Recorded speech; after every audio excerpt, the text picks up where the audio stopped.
আসসালামু আলাইকুম প্রিয় শিক্ষার্থীবৃন্দ। আশা করি আপনারা সবাই ভালো আছেন। আজ ভাইবা ক্লাসের ধারাবাহিকতায় আমি পরবর্তী ক্লাসে হাজির হলাম। এখন ভাইবা এক ক্লাসে এক মহাসমুদ্রের মধ্য থেকে কোন জায়গা থেকে আমাকে প্রশ্ন করবে এটা বোঝা বড় দায়। আমি চাচ্ছি ক্লাসগুলি একটু সাবজেক্ট ওয়াইজ আপনাদের কমপ্লিট করে দেওয়ার জন্য। ধরুন আজকে আমি ক্যালকুলাস নিয়ে আলোচনা করলাম, 2টা বা 3টা ক্লাসের মধ্যে এটা শেষ করলাম। পরবর্তী কোনো ক্লাস ফান্ডামেন্টাল নিয়ে, তার পরবর্তী ক্লাস জিওমেট্রি নিয়ে, এরকম করে সাবজেক্টিভ টপিকস ধরে ধরে আমি আগাতে চাচ্ছি। আসুন আমি ক্যালকুলাস থেকে যে ধরনের কোশ্চেন হতে পারে শুরুর দিক থেকে আমি কিছু কোশ্চেন আপনাদের করছি। আশা করি সকলে আমার ক্লাসটা মনোযোগ সহকারে দেখবেন। আপনাকে সর্বপ্রথম যে কোশ্চেনটা করতে পারে তা হলো, বলো ফাংশন কি? ফাংশন সম্পর্কে আপনাদের সবারই আইডিয়া আছে। তাহলে ফাংশন আমরা কি বলতে পারি? বইয়ের সংজ্ঞাটা বলতে পারি এবং বইয়ের সংজ্ঞাটা মডিফাই করে নিজের মতো করে একটু বলতে পারি। স্যার কিন্তু সর্বদাই স্বতন্ত্র, বা আপনি নিজে যেটা বুঝছেন আপনার নিজের মতো করে একটা সংজ্ঞা বা একটা বিষয় আপনার কাছে জানতে চাই। তাহলে কিভাবে অ্যান্সার করতে পারি? শুনুন, ফাংশন হলো দুটো অশূন্য সেটের মধ্যে এমন একটি সম্পর্ক যেখানে প্রথম সেটের সকল সদস্য দ্বিতীয় সেটের কোনো না কোনো সদস্যের সাথে যুক্ত থাকবে এবং প্রথম সেটের একটি সদস্য দ্বিতীয় সেটের একের অধিক সদস্যের সাথে যুক্ত হবে না। তাহলে এটাকে যদি আমি চিত্রভিত্তিক উপস্থাপন করি তাহলে কি হবে সম্পর্কটা দেখুন। ফাংশনটা কি? ফাংশন হলো, আপনার বোঝার জন্য আমি একটু চিত্র এঁকে দেখাচ্ছি। ফাংশন হলো দুটো অশূন্য সেটের মধ্যে সম্পর্ক, একটা হলো এক্স সেট, একটা হলো ওয়াই সেট। এখানে এটাকে অশূন্য কেন বলা হলো? এটার মধ্যে সদস্য বিদ্যমান থাকবে। ধরুন এখানে আছে এ বি সি ডি, আর এখানে কয়েকটা সদস্য আছে 1 2 3 4 5। তাহলে ফাংশনটা কি খেয়াল করুন। দেখুন, প্রথম সেটে কোনো উপাদান ফাঁকা থাকতে পারবে না, আছে কেউ? সম্পর্কবিহীন একটা সদস্যও নেই। এবং প্রথম সেটের একটি সদস্য দ্বিতীয় সেটের একের অধিক সদস্যের সাথে যুক্ত হবে না। আমার এই কথাটা বলতে হবে। দেখুন তো, প্রথম সেটের একটা দ্বিতীয় সেটের একের অধিকের সাথে যুক্ত হলো কিনা? না, হয়নি। তাহলে এই ফাংশনকে আমরা কিভাবে প্রকাশ করি? ফাংশনকে এফ এর মাধ্যমে প্রকাশ করি এবং এটা যদি সংজ্ঞায়িত করি, F X tends to Y সেটে একটা ফাংশন। তাহলে আপনি সংজ্ঞা কি লিখবেন? ফাংশন কি বলবেন, কিভাবে প্রেজেন্ট করবেন? স্যার যদি জিজ্ঞাসা করে, প্রেজেন্ট অফ হলো, ফাংশন হলো দুটো অশূন্য সেটের মধ্যে এমন একটি সম্পর্ক যেখানে প্রথম সেটের সকল সদস্য দ্বিতীয় সেটের কোনো না কোনো সদস্যের সাথে যুক্ত থাকবে এবং প্রথম সেটের একটা সদস্য দ্বিতীয় সেটের একের অধিক সদস্যের সাথে যুক্ত হবে না, কিন্তু প্রথম সেটের সকল সদস্য দ্বিতীয় সেটের একটা সদস্যের সাথে যুক্ত থাকলেও সেটা ফাংশন হতে পারবে। লক্ষ্য করুন, তাহলে ফাংশনের সংজ্ঞাটা আমরা কি লিখবো বা কি বলবো? স্যারের সামনে যেটা বলবেন আমি একটু লিখে দিচ্ছি, আপনাদের বোঝার জন্য সুবিধা হবে। আপনারা এটা খাতায় লিখে দু একবার প্র্যাকটিস করলে আশা করি উপস্থাপন করতে পারবেন। ফাংশন হলো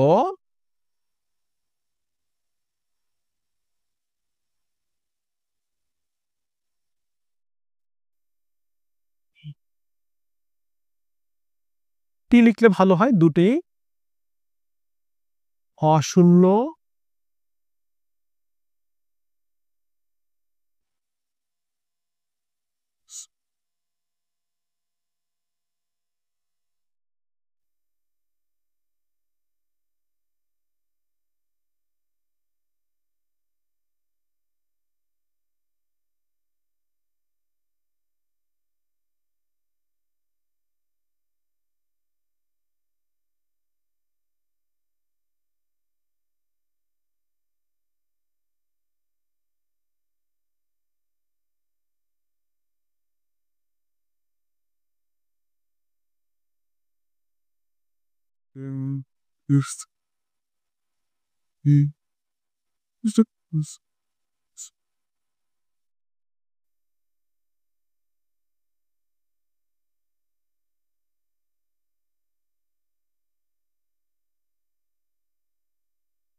আশা করি আপনারা বুঝতে পেরেছেন। সংজ্ঞাটা লিখবেন এবং সংজ্ঞাটা বাসায় ২-১ বার দেখলে এটা বললে আশা করি স্যারের মনোভূত হবে। বইয়ের সংজ্ঞা আসলে ওনারা তেমন শুনতে চান না, ওর সংজ্ঞাটা ইজিলি ওনারাও জানেন। তো আপনার কাছে আপনি কি বুঝলেন এতদিন পড়াশোনা করে ফাংশন সম্পর্কে, সেটা আপনার স্যারকে বুঝাতে হবে। তো আশা করি নিশ্চয়ই আপনারা ফাংশনের সংজ্ঞাটা বুঝতে পেরেছেন এবং ফাংশন থেকে ধরার সম্ভাবনা অনেক বেশি। আমাদের ফাংশন থেকে অনেক কিছু কোশ্চেন করার আছে। তাহলে এটাকে যদি আপনাকে চিত্রের মাধ্যমে আমি বুঝাতে চাই, একটু আগে বুঝিয়ে দিয়েছি। প্রথম সেটের একটা, দ্বিতীয় সেটের একক উপাদান অর্থাৎ ভিন্ন ভিন্ন সদস্যের সাথে যুক্ত থাকবে। তাহলে ফাংশন যখন জিজ্ঞাসা করলো ফাংশন থেকে আর কি কি কোশ্চেন করতে পারে শুনুন। ফাংশন থেকে আপনাকে কোশ্চেন করতে পারে যে বলুন তো একটা ফাংশনের বিপরীত ফাংশন বিদ্যমান কখন থাকবে, বা একটা ফাংশনের বিপরীত ফাংশন বিদ্যমান থাকার শর্তগুলি বলুন। তাহলে আপনাকে কি জিজ্ঞাসা করবে? কোন ফাংশনের বিপরীত ফাংশন বিদ্যমান থাকার শর্ত। শুনুন, একটা ফাংশনের বিপরীত ফাংশন থাকবে দুইটা শর্ত মানলে। নাম্বার 1, ফাংশনটাকে একক হতে হবে। নাম্বার 2, ফাংশনটাকে সর্বগ্রাহী হতে হবে। তো এটা আমি একটু পরে আসছি।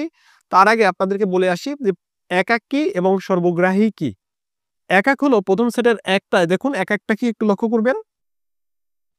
আমি এখানে একটা সম্পর্ক লিখলাম এ বি সি, এখানে একটা সেট লিখলাম 1 2 3 4, এই সেট থেকে এই সেটে একটা সম্পর্ক। তাহলে এইটা হলো একের সাথে দেখুন ভিন্ন ভিন্ন সদস্য অর্থাৎ একটা সদস্য, তো এখানে দুইটা, এখানে একটার সাথে যুক্ত হবে না। এখানের একটা, এখানকার একটা ভিন্ন ভিন্ন সদস্যের সাথে যুক্ত হবে। অর্থাৎ ধরেন এখানে যদি আরেকটা সদস্য ডি থাকতো, ডি গিয়ে যদি 2 এর সাথে যুক্ত হতো, এটাও ফাংশন হতো। কিন্তু দুইটা মিলে একটার সাথে যুক্ত হওয়ার জন্য এটা আর এক এক থাকতো না। তাহলে ফাংশন হতে হলে কি হতে হবে? ফাংশন হতে হলে সর্বপ্রথম তাকে বিপরীত ফাংশন বিদ্যমান থাকতে হলে যে কাজটা করতে হবে তা হলো সর্বপ্রথম তাকে এক এক হতে হবে। দেখুন এক এক হয়েছে।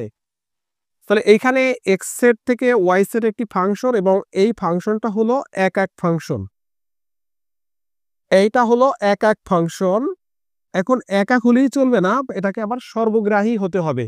সর্বগ্রাহী বলতে কি বোঝায়? সর্বগ্রাহী বলতে বোঝায় সবকিছুকে নেয়া। তাহলে এখানে একটা সদস্যকে নেয়নি, তাহলে এরকম যদি হয় এটা সর্বগ্রাহী হবে না। সর্বগ্রাহী হতে হলে দ্বিতীয় সেটে কোনো পদ ফাঁকা থাকবে না। তাহলে এখানে যদি আরেকটা পদ ডি থাকতো এবং ডি গিয়ে যদি 4 এর সাথে যুক্ত হতো, তাহলে ঘটনাটা কি করছে দেখুন। ঘটনাটা হলো প্রথম সেটে কোনো উপাদান ফাঁকা নেই, তার মানে এটা একটা ফাংশন হলো। প্রথম সেটের একটা দ্বিতীয় সেটের আলাদা আলাদা সদস্যের সাথে যুক্ত হলো, প্রত্যেকেই আলাদা সদস্যের সাথে যুক্ত হলো, অর্থাৎ দুইটা বা তিনটা একটার সাথে যুক্ত হয়নি। এটার অর্থ হলো এটা একক হওয়া। দ্বিতীয় সেটে কোনো সদস্য ফাঁকা নেই, এটার অর্থ হলো সর্বগ্রাহী হওয়া। তাহলে বিপরীত ফাংশন কখন বিদ্যমান থাকে? যদি কোনো ফাংশন একক এবং সর্বগ্রাহী হয়। তাহলে বিপরীত ফাংশন বিদ্যমান থাকার শর্ত কি? লক্ষ্য করুন, বিপরীত ফাংশন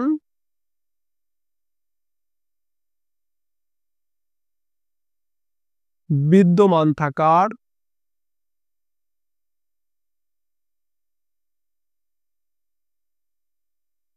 শর্ত।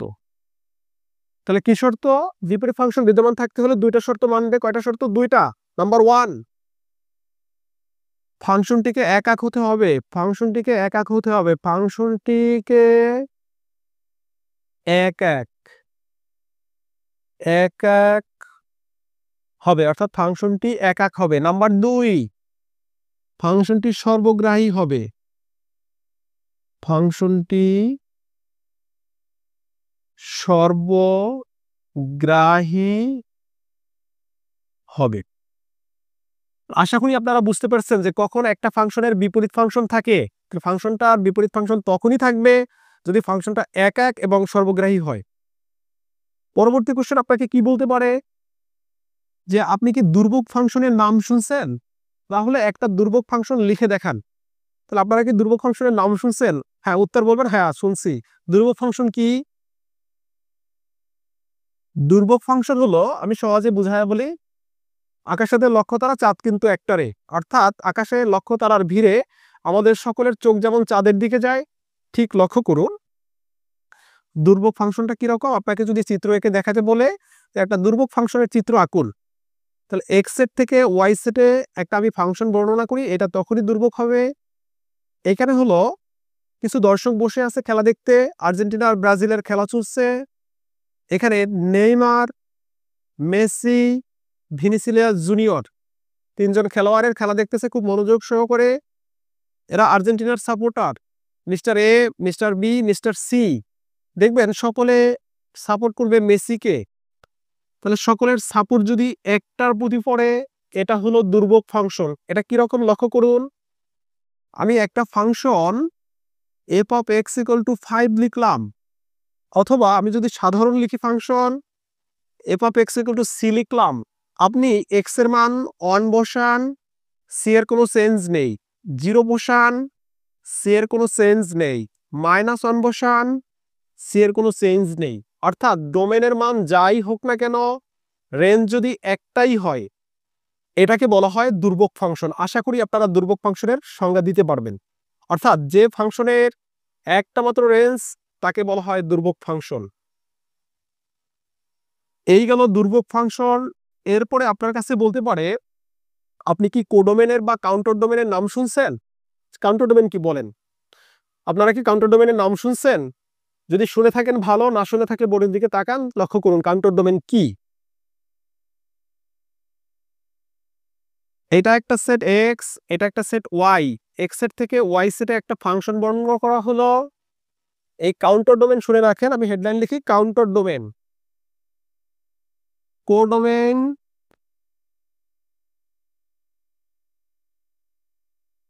বা counter domain.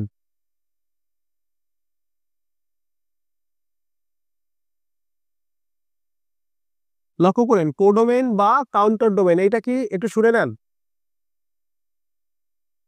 A B C 1 2 3 4, খেয়াল করবেন এক্স সেট থেকে যদি ওয়াই সেটে একটি ফাংশন বর্ণনা করা হয়, এক্স সেটকে বলা হয় ডোমেন, ওয়াই সেটকে বলা হয় কোডোমেন বা কাউন্টার ডোমেন। তাহলে এই টোটাল ওয়াই সেটটা হলো কোডোমেন বা কাউন্টার ডোমেন। তাহলে এরপরে যদি আপনাকে জিজ্ঞাসা করে ফাংশনের রেঞ্জ বলতে আপনি কি বুঝেন? ফাংশনের রেঞ্জ বলতে বোঝায় কোনো ফাংশনে ডোমেনের মান বসিয়ে যে সকল মান পাওয়া যায় তাকে বলা হয় ফাংশনের রেঞ্জ। কিরকম দেখুন, এফ অফ এক্স, আমি একটা ফাংশন লিখে দেখাচ্ছি আপনাদেরকে। F of X equal two x. এখানে একটা ফাংশন এক্স এর যে সকল মান বসাবো, বা এক্স স্কোয়ার প্লাস 1, তাহলে এক্স এর মানগুলি বসালে এফ অফ এক্স এর যে সকল মান আসবে, এফ অফ এক্স এর মানের সেটটাকে বলা হবে রেঞ্জ। তাহলে চিত্রভিত্তিক যদি আমি বলতে চাই, ডোমেনের এই প্রথম সেটের যে সকল সদস্য দ্বিতীয় সেটের সদস্যের সাথে যুক্ত আছে, দ্বিতীয় সেটের ওই সকল সদস্যের সেটকে ফাংশনের রেঞ্জ বলে। তাহলে এখানে রেঞ্জ বলতে আমি কাকে কাকে বুঝবো? এখানে রেঞ্জ বলতে আমি বুঝবো 1 এবং 2 কে। তাহলে আশা করি আপনারা রেঞ্জ বুঝতে পেরেছেন। এখন আপনাকে সহজ একটা প্রশ্ন করতে পারে, রেঞ্জে যদি চলেই আসে তাহলে বলতে পারে রেঞ্জ এবং কোডোমেনের মধ্যে সম্পর্ক কি। তাহলে তাকান, আমরা রেঞ্জকে প্রকাশ করি, কোনো ফাংশনের রেঞ্জকে প্রকাশ করি আর এর মাধ্যমে, আর কোডোমেনকে প্রকাশ করি কোড এর মাধ্যমে। তাহলে খেয়াল করুন টোটাল ওয়াই সেটটা হলো কোডোমেন, আর 1 এবং 2 কে নিয়ে যে সেট হয় এটা হলো রেঞ্জ। তাহলে এই অংশটুকু হলো টোটাল সেটের একটা সাবসেট, তাই রেঞ্জটা হবে কোডোমেনের সাবসেট। তাহলে কখনো রেঞ্জ এবং কোডোমেন সমান হতে পারে, এই জন্য এখানে সাবসেটের সাথে একটা ইকুয়াল সাইন হবে। কথা কি বুঝতে পেরেছেন? আশা করি কোডোমেইন এবং রেঞ্জের মধ্যে সংজ্ঞা মিলটা বা সম্পর্কটা আপনারা বুঝতে পেরেছেন। পরবর্তী কেস যখন ডোমেন এবং রেঞ্জে চলে আসবে, আপনাকে নির্দিষ্ট কিছু ফাংশন দিয়ে তার ডোমেন এবং রেঞ্জ জিজ্ঞাসা করতে পারে। নির্দিষ্ট কিছু ফাংশন দিয়ে তার ডোমেইন এবং কোডোমেইন জিজ্ঞাসা করতে পারে। কিরকম হতে পারে ফাংশনটা? তাকান, বোর্ডের দিকে তাকান। আপনাকে একটা ফাংশন দিল, এটা বললো মিস্টার বা মিসেস, মিস বা মিসেস, আপনি এটার ডোমেন বলুন এবং রেঞ্জ বলুন, অথবা ডোমেন এবং রেঞ্জ লিখে দেখান।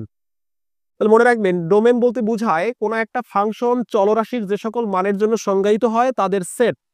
কোনো একটা ফাংশন চলরাশির যে সকল মানের জন্য সংজ্ঞায়িত হয় তাদের সেট।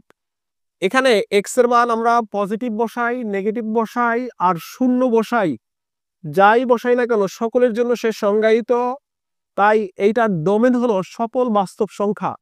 তাহলে আমরা বলতে পারবো এটাকে যদি এফ অফ এক্স এর মাধ্যমে প্রকাশ করি, তাহলে এই ফাংশনের ডোমেনকে বলবো ডিএফ। এই ফাংশনের ডোমেন হলো সকল রিয়াল নাম্বার, অর্থাৎ মাইনাস ইনফিনিটি থেকে ইনফিনিটি পর্যন্ত সকলে। তাহলে রেঞ্জ কি? রেঞ্জের দিকে তাকান, এখানে পজিটিভ মান বসান আর নেগেটিভ মান বসান। পরম মান থাকার জন্য কোনো মান নেগেটিভ আসবে না। তাহলে কি আসবে? মানগুলি আসবে শূন্য এবং শূন্যর থেকে বড় কোন পর্যন্ত? অসীম পর্যন্ত পজিটিভ মান আসবে। তাহলে এই ফাংশনের ডোমেন এবং রেঞ্জ কত? এই ফাংশনের ডোমেন পেলাম মাইনাস ইনফিনিটি থেকে প্লাস ইনফিনিটি। এই ফাংশনের রেঞ্জ যদি আমাকে জিজ্ঞাসা করে, এখানে শূন্যের থেকে ছোট কোনো মান আসবে না, তাহলে সর্বনিম্ন মান আসবে শূন্য। যেহেতু শূন্য আসতে পারবে, এটা রেঞ্জ হবে শূন্য থেকে ইনফিনিটি পর্যন্ত। আশা করি এই ফাংশনের রেঞ্জও আপনারা বুঝতে পেরেছেন। এই ফাংশন দিলে যদি আপনাকে জিজ্ঞাসাই করে, আপনাকে বলতে পারে এর লেখচিত্রটা কি রকম হবে, একটু এঁকে দেখান। তো এর লেখচিত্র কি রকম হতে পারে লক্ষ্য করুন। আমরা লেখচিত্র যখন আঁকবো, লেখচিত্রের এটা হলো এক্স এর পজিটিভ, এটা হলো এক্স এর নেগেটিভ অংশ, এটা হলো ওয়াই এর নেগেটিভ দিক, এটা হলো ওয়াই এর পজিটিভ দিক, আর এটা হলো আমাদের মূল বিন্দু। তাহলে লক্ষ্য করুন, এক্স এর মান যাই বসায় না কেন ওয়াই এর সর্বনিম্ন মান হলো 0। তাহলে এক্স অক্ষের নিচের দিকে এর কোনো ভ্যালু নেই। তাহলে এক্স এর মান 1 বসালে এফ অফ এক্স এর মান আমরা 1 পাই, -1 বসালেও 1 পাই, 2 বসালে 2 পাই, -2 বসালেও 2 পাই। তাহলে এটা হবে মূলবিন্দুগামী একটা রশ্মি। কেন রশ্মি বলছি? কারণ 0 থেকে নিচের দিকে যাবে না। আর এইটা এই বিন্দুগামী একটা রশ্মি, দুই দিকে দুইটা রশ্মি প্রকাশ পাবে এটা দ্বারা। আশা করি এটা লেখচিত্র আপনারা আঁকতে পারবেন। তাহলে ফাংশন নিয়ে একটু কথা গেল। ফাংশন নিয়ে যখন কথা বলতেছি, এর সাথে আমি কিছু জোড় ফাংশন এবং বিজোড় ফাংশন নিয়েও কথা বলবো আপনাদের সাথে। আসুন, আপনাকে যদি জিজ্ঞাসা করে যে আপনি জোড় ফাংশন চিনেন কিনা বা নাম শুনছেন কিনা, আশা করি আপনারা উত্তর দিতে পারবেন। জোড় ফাংশন কাকে বলে? আসুন আমরা জোড় ফাংশন সম্পর্কে একটু ধারণা নেই। ফাংশনকে আমরা জোড় এবং বিজোড় দুই ভাগে ভাগ করি। তাহলে জোড় ফাংশন কারা? জোড় ফাংশনটা একটু খেয়াল করবেন। আমি একটা ফাংশন লিখলাম F of X equal two x square. এখন লক্ষ্য করুন, এক্স এর পদটাকে যদি -x দ্বারা রিপ্লেস করি, তাহলে এখানে হলো -x এর square is equal to x square. তাহলে এইটাকে আমি কার মাধ্যমে প্রকাশ করতে পারি? এফ অফ এক্স এর মাধ্যমে প্রকাশ করতে পারি। তাহলে আমি জোড় ফাংশন বলতে কি বুঝবো শুনুন। জোড় ফাংশন, যদি কোনো ফাংশনকে বা যদি কোনো function F of -x equal to F of x হয়, তাহলে এই ফাংশনকে বলা হয় জোড় ফাংশন। তাহলে বিজোড় ফাংশন কাকে বলবো? লক্ষ্য করুন, এটা এক্স স্কোয়ার না হয়ে এটা যদি এক্স কিউব হতো, এরকম একটা পদ, F of x cube, F of X equal two x cube. এখন লক্ষ্য করবেন, এক্স এর জায়গায় -x বসালে এটা হতো -x এর হোল কিউব। তাহলে এই মাইনাসের জায়গায় -x কিউবের পরিবর্তে আমি x বসাতে পারি। তাহলে বিজোড় ফাংশন কারা? যদি কোনো ফাংশনের ক্ষেত্রে F of minus x equal to minus F of x হয়, তাহলে ওই ফাংশনকে আমরা বিজোড় ফাংশন বলবো। তাহলে কি ফাংশন? বিজোড় ফাংশন। লক্ষ্য করুন বিজোড় ফাংশনটা দেখতে কেমন হয়। বিজোড় ফাংশন বা বেজোড় ফাংশন।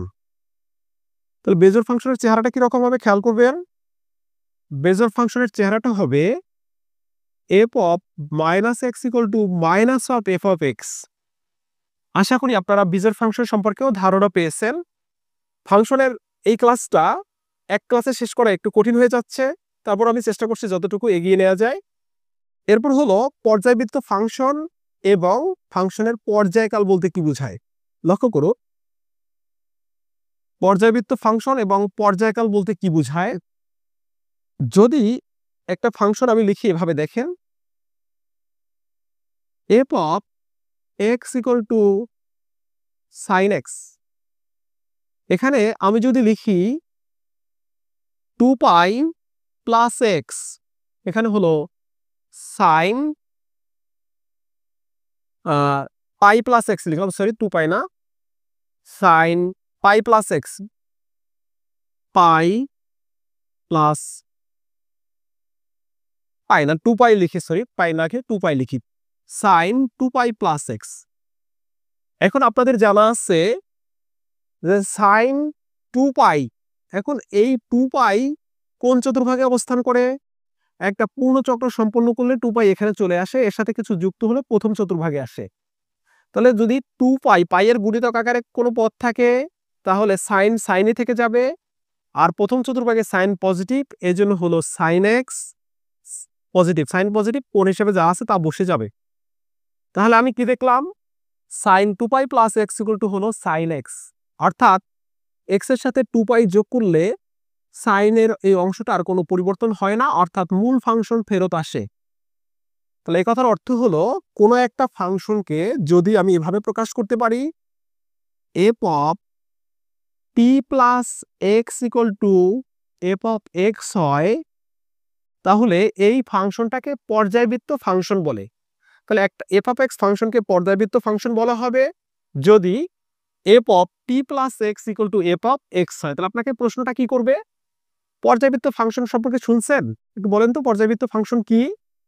তো পর্যায়বৃত্ত ফাংশন হলো যদি এফ একটি ফাংশন হয়, F of T plus X equal two যদি এফ অফ এক্স আসে, তাহলে এফ অফ এক্স কে একটি পর্যায়বৃত্ত ফাংশন বলে। তাহলে টি এর সর্বনিম্ন যে মানের জন্য, অর্থাৎ টি এর অন্য মানের জন্য এফ অফ এক্স আসতে পারে, মানে টি এর এটা কোনো নির্দিষ্ট মান নেই, টি এর মান 2 এর জন্য আসতে পারে, 3 এর জন্য আসতে পারে, 4 এর জন্য আসতে পারে। তাহলে এই 2, 3, 4 এর জন্য যদি আসে, এরকম কোনো একটা মানের জন্য আসে, সব থেকে ছোট যে মানের জন্য আসবে সেই মানটাকে বলা হবে পর্যায়কাল। আপনাদের বলে রাখি, বাজারে নিবন্ধনের জন্য অনেকে অনেক শীট বের করছে, আমি বেশ কয়েকটা শীটে একটু ঘাটাঘাটি করলাম, অনেকটা শীটে বেশ কিছু জায়গায় আমার চোখে মনে হলো ত্রুটিপূর্ণ। আশা করি আপনারা পড়ার সময় একটু লক্ষ্য করবেন কোনটা সঠিক কোনটা ভুল আছে, একটু জাস্টিফাই করে পড়বেন। আপনি একটা কষ্ট করে শীট পড়লেন, কোনো ভাইবা একটা ভুল উত্তর দিয়ে আসলেন, এটা কিন্তু আমার জন্য যথেষ্ট নেগেটিভ একটা ইফেক্ট পড়বে। আমি পারি না সেটা ঠিক আছে, কিন্তু আমাকে ভুল উত্তর করা চলবে না। সকলে ভালো থাকবেন, আপাতত সুস্থ থাকুন, পরবর্তী ক্লাসে আবার দেখা হবে ইনশাল্লাহ। আল্লাহ হাফেজ।